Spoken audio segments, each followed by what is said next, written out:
शाजापुर जिले के बाड़ी क्षेत्र के किसानों ने रेलवे द्वारा उनकी भूमि अबाप्ती के एवज में दी जा रही राशि को कम बताया और मार्केट रेट से भूमि की रकम दिलाए जाने की मांग की है। सोमवार को बाड़ी किसान यूनियन के बैनर तले लोगों ने अपनी मांग को लेकर जिला कलेक्टर को ज्ञापन सौंपा है।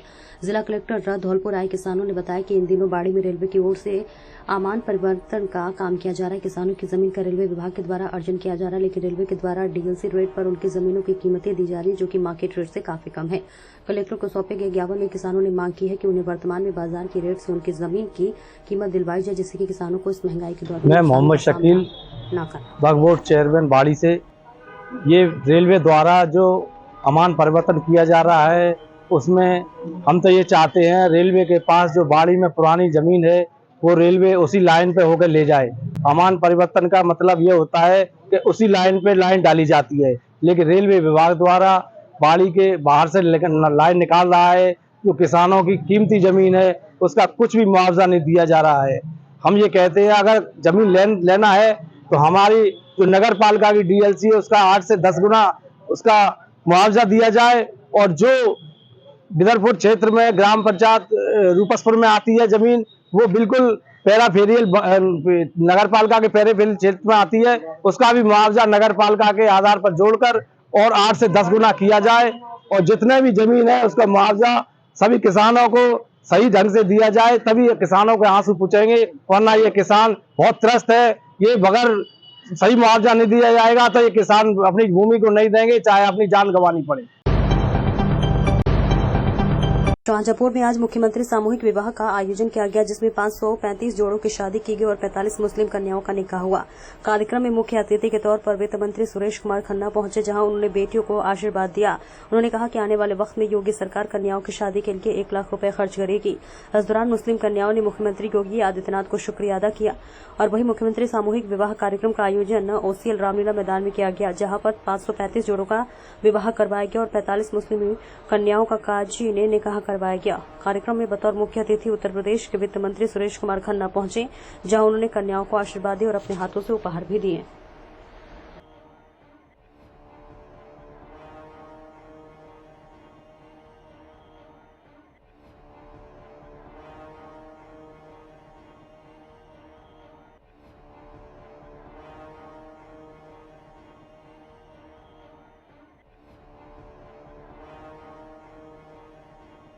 मुख्यमंत्री सामूहिक विवाह योजना के अंतर्गत आज 535 जोड़ों को इस योजना में शामिल करते हुए उन लोगों को जीवन साथी बनाया गया है।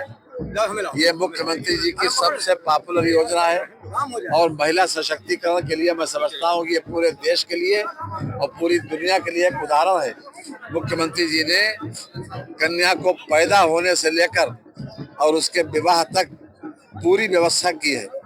जो खास तौर से जो लोग आर्थिक रूप से कमजोर हैं, जो लोग स्वयं अपना खर्चा बियर नहीं कर सकते, पढ़ाई ठीक प्रकार से नहीं करा सकते, उनके लिए कन्या सुमंगला योजना के तहत जिन परिवारों की आय 2 लाख रुपए तक है उन लोगों को 25,000 रुपया 6 चरणों में दे रहे हैं, ताकि वो लोग अपना शिक्षा ग्रहण कर सके।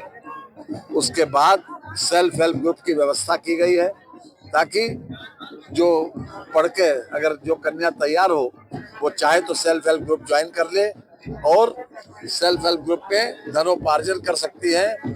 उसमें जो भी प्रोडक्ट वो बनाती है उसमें मानदेय भी मिलता है।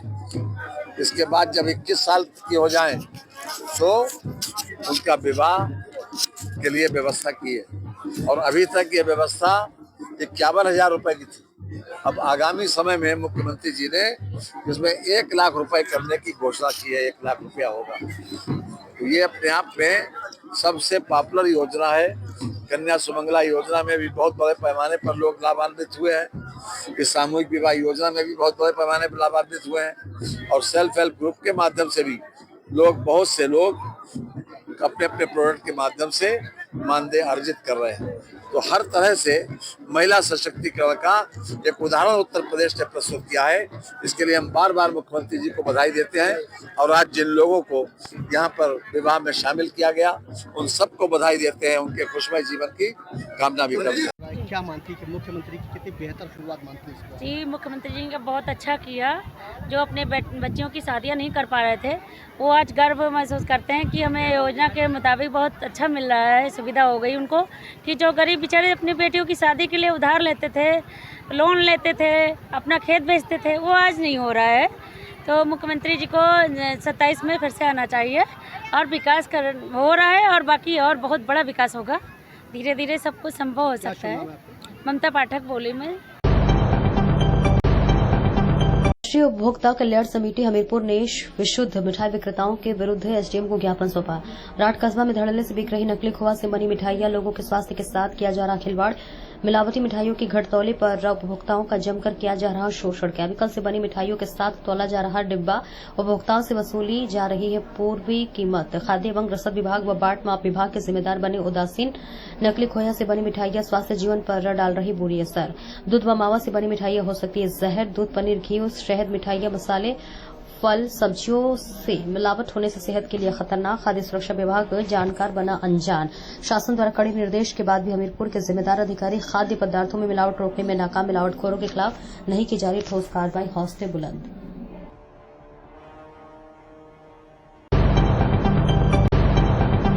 और इस बीच बड़ी खबर सामने आ रही है आगरा से। आगरा सर्किट हाउस पहुंचे सूबे के मुख्यमंत्री योगी आदित्यनाथ। आगरा में 1000 युवाओं को मिल ब्याज रहित ऋण। आगरा में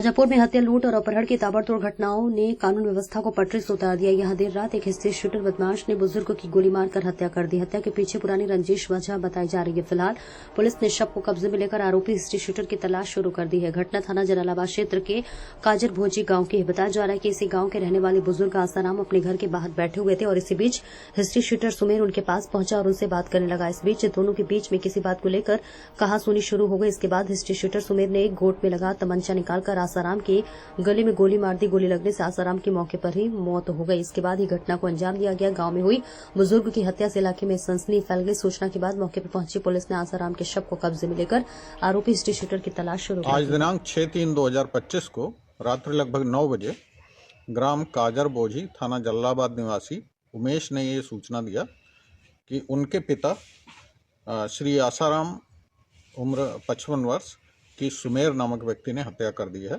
इन दोनों परिवारों के बीच में पूर्व से रंजिश चली आ रही थी। शव को कब्जे में लेकर पोस्टमार्टम के लिए भेजा जा रहा है तथा तहरीर प्राप्त कर अग्रिम वैधानिक कार्रवाई सुनिश्चित कराई जा रही है। 7 सितंबर 2022 को सुबह करीब 8 बजे त्रिपुरा के धलाई जिले के कमालपुर थाना अंतर्गत छोटा सुरमा सुधन पारा निवासी चंदन माली नाम का एक व्यक्ति पास के घर में गया। उस समय घर पर एकमात्र नाबालिग बेटी थी। उसके पिता और माता घर के बाहर थे। तभी आरोपी चंदन माली ने नाबालिग बेटी का गला पकड़ लिया और उसके साथ जबरन दुष्कर्म किया। जब नाबालिग की मां जो बगल में रहती है उनकी अपनी बेटी की चीखें सुनी और घर आई तो आरोपी बलात्कारी चंदन मलिक महिला के सामने से भागने में सफल रहा। बाद में नाबालिग लड़की के माता पिता ने आरोपी बलात्कारी के खिलाफ मामला दर्ज कर लिया है। धारा 6 की जांच महिला पुलिस अवर निरीक्षक पोम्मी नाथ द्वारा की गई। कुल 24 लोगों की गवाही देने के बाद महिला पुलिस उपानिरीक्षक ने अदालत में आरोप पत्र पेश किया है। सुनवाई के कमालपुर अतिरिक्त जिला एवं सत्र न्यायाधीश तथा विशेष न्यायाधीश जो है को आरोपी दुष्कर्मी चंदन माली को दोषी करार दिया है। 2022 সকাল অনুমান 8 ঘটিকায় এই ছোট সুরমার সুধনপাড়া এরিয়ার এক ব্যক্তি শ্রী চন্দন মালি 35 ইয়ার্স ওল্ড সে সেই সেম গ্রামের ছোট সুরমা সন্তোষিয়া পাড়ায় এক নাবালিকার ঘরে প্রবেশ করে তাকে জোরপূর্বক দর্শন করে। ঘটনার সময় নাবালিকা মেয়েটি যার বয়স ছিল 6 বছর, ওর মাতা পিতা ঘরে ছিল না। সেই একাকিত্বের সুযোগ নিয়ে এই পাশবিক অত্যাচার করে। সেই ঘটনা সেই দিন এই নাবালিকা মেয়ের মা কমলপুর থানাতে লিখিতভাবে জানায়। তখন ওসি ছিলেন ইন্সপেক্টর সমরেশ দাস। উনি মামলাটা রেজিস্ট্রি করে, যার নাম্বার ছিল কমলপুর পিএস কেস নাম্বার 50/2022। তারপর এই মামলার তদন্ত শেষে ডব্লিউএসআই পম্পিনাথ আসামি চন্দন মালিককে অভিযুক্ত করে আদালতে চার্জশিট প্রেরণ করে। আদালতে টোটাল 24 জন সরকার পক্ষে সাক্ষী হয়। 24 জন সাক্ষীর এবং দীর্ঘ শুনানি শেষে গতকাল পক্সো আদালত মাননীয় সৌম্যবিকাশ দাস আসামি চন্দন মালিককে দোষী সাব্যস্ত করে এবং আজকে রায় প্রদান করে সেই রায়ে নির্দেশ করেছেন পক্সো অ্যাক্টের 6 নং ধারা আসামি চন্দন মালিককে 20 বছরের সশ্রম কারাদণ্ড এবং ফাইন 10,000 টাকা, অনাদায়ে 6 মাসের অতিরিক্ত জেল এবং আইপিসির 506 ধারায় 1,000 টাকা আর্থিক জরিমানার निर्देश दिए।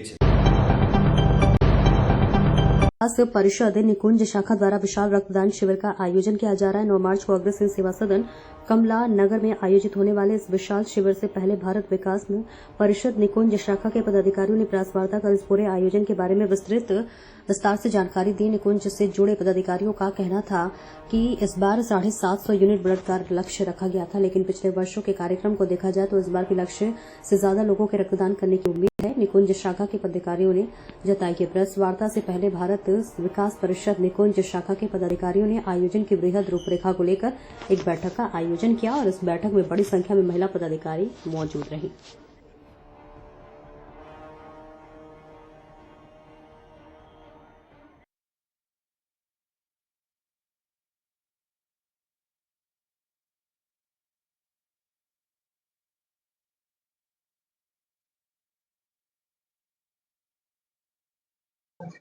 मैं प्रमोद सिंघल, क्षेत्रीय सचिव उत्तर मध्य क्षेत्र 1 भारत विकास परिषद एवं संस्थापक अध्यक्ष निकुंज। ये एक्चुअली कैंप 750 यूनिट का लक्ष्य रखा है और हमने शुरुआत की थी पहले कैंप की, उसमें 40 यूनिट से शुरुआत की थी। 40 से करके लक्ष्य हमेशा हम रखते थे, अगली साल 100 का रखते थे, लेकिन वो 200 का हो जाता था। जिस तरह से पिछली साल ही हमने जो लक्ष्य रखा उससे बढ़ के ही होता है, तो सबसे 750 का रखा है। कि उम्मीद करते हैं कि जिस तरह से हमारी जो पूरी टीम जोर शोर से लगी हुई है, सबसे बड़ी बात क्या है कि ये टीम वर्क के रूप में ये इसमें काम होता है ब्लड डोनेशन पे, और हमारे निकुंज का एक एक सदस्य अपने आप में जिम्मेदारी लेता है और एक आंकड़ा देता है कि मैं इतने रक्तदान में इतने लोगों से कराऊंगा, तो उसकी एक डाटा हमारे ऊपर तैयार रहता है और डाटा के ऊपर हम लोग काम करते हैं। तो 750 का यूनिट जिस तरह से हमारी टीम ने जो डाटा दिया है, तो वो बहुत लगता नहीं है कि बहुत ज्यादा परेशानी का हो, इजीली लक्ष्य को पूरा कर लेंगे और शायद मुझे लगता है उससे आगे जाएंगे। संरक्षक भारत विकास परिषद निकुंज, ये एक्चुअली पूरे शहर में ये हमारा बहुत बड़ा आयोजन एक के रूप में होता है, ब्लड डोनेशन कैंप, जिसमें करीब 750 का हमने इस बार जो है लक्ष्य रखा है। और हम उम्मीद करते हैं कि अपनी जो हमारी टीम है और इस टीम के बलबूते पर हम 750 जो हमने टारगेट रखा है वो अचीव कर लेंगे। इसमें बहुत बड़ा सहयोग हमारी जो समर्पण ब्लड बैंक है इनका रहता है, स्टाफ का रहता है, इनका पूरे मैनेजमेंट का रहता है। ये पूरे टाइम अवेलेबल रहते हैं हमारे यहाँ और पूरे टाइम इनका जो डिवोशन और सेक्रीफाइस रहता है इनका, सब लोग साथ साथ चल के पूरा स्टाफ हमारा रहता है और पूरी टीम रहती है हमारी, पूरे मेंबर्स की जो टीम आती हैं, सब मेंबर्स आते हैं और बड़ी इजीली हम लोग टारगेट की पूजा कर लेंगे। भारत का छोटा पहाड़ी राज्य त्रिपुरा नशे से भरा हुआ है। त्रिपुरा पुलिस प्रशासन लगातार नशा विरोधी अभियान चला रहा है और नशीली दवाओं की तस्करी को रोकने में असमर्थ है। गुप्त सूचना के आधार पर अगरतला, दुर्गा, चौमुहानी पुलिस स्टेशन के ओसी और पश्चिम अगरतला पुलिस स्टेशन के ओसी ने एक संयुक्त अभियान में लंकामूरा क्षेत्र से गांजा सहित एक कुख्यात ड्रग तस्कर को गिरफ्तार करने में सफलता पाई। गिरफ्तार ड्रग तस्कर का नाम राना शेख है और वह अगरतला के गोवाला स्लम इलाके में रहता है। पुलिस ने उसके पास 11 पैकेटों में 22 किलोग्राम मरीजुआना बरामद किया है। पुलिस अधिकारी देव प्रसाद रॉय ने बताया है कि वस्तु का बाजार मूल्य 3 लाख का टका आंका गया है और एक पुलिस अधिकारी ने बताया कि गिरफ्तार मादक पदार्थ तस्कर राना शेख के खिलाफ एनडीपीएस अधिनियम के तहत एक विशेष मामला दर्ज किया गया है और उसे पुलिस रिमांड के अनुरोध के साथ शुक्रवार को अदालत में भेज दिया गया है।